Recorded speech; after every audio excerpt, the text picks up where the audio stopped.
preference to hold the applause to the end here. It's just sort of generally the House rules, so we appreciate that.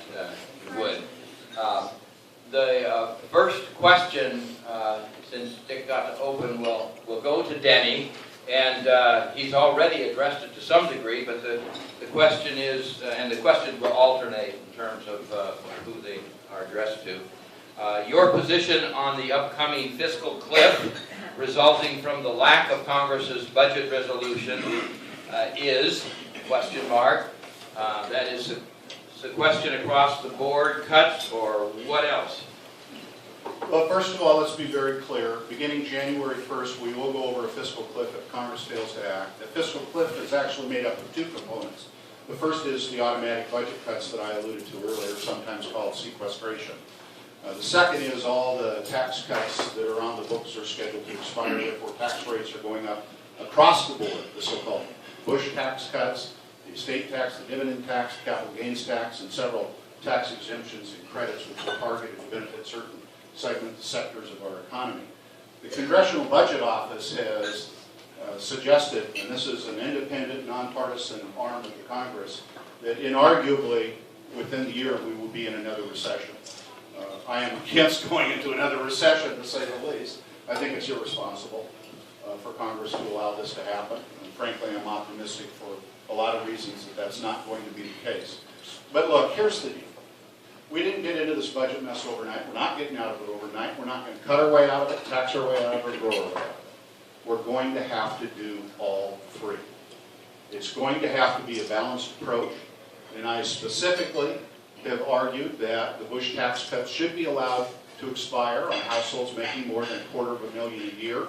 That would not even return them to the rate that they were, or no more than the rate that were paid during the 90s when our economy was creating 23 million new jobs. I believe that the budget deficit threatens the long-term security of our nation as well as its economic health. And I believe that before we get out of this, everybody's going to have to take somewhat of a haircut in order to get that budget deficit under control. It's important that we do that because it does threaten the security of the nation and our long-term economic health. Thank you. I guess in the last debate, President Obama guaranteed this restoration would not happen. So he said it, I believe it, I think it can happen. So but you'll find out that if you look back in history, the lame duck Congress of 2010, right after the election, that's when they extended the Bush tax cuts for 2 years and did a whole bunch of stuff that they should have been doing all year in one fell swoop. So I think you're going to find that post-election, the Senate and the House and the President, whether he's re-elected or a lame duck, they will get together and stop the sequestration process and come back with some type of compromise. But you're right. We wouldn't be here with this balanced budget problem if in 1996 we had enough senators and congressmen who had voted back then for a balanced budget amendment. I've been a proponent of balanced budget amendments for 30 years. If anything, founders forgot to do in the Constitution, because I think they didn't envision what we were going to be today, is that they should have required that a balanced budget be submitted by every Congress. That had been put into our charter, into our Constitution, we wouldn't be here where we are today.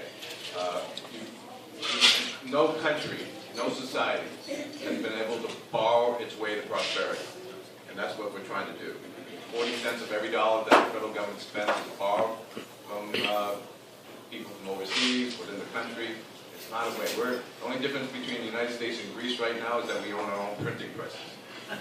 It's really sad. In fact, 40% of the debt that is being borrowed, which is 40% of the budget, is being borrowed from the Federal Reserve.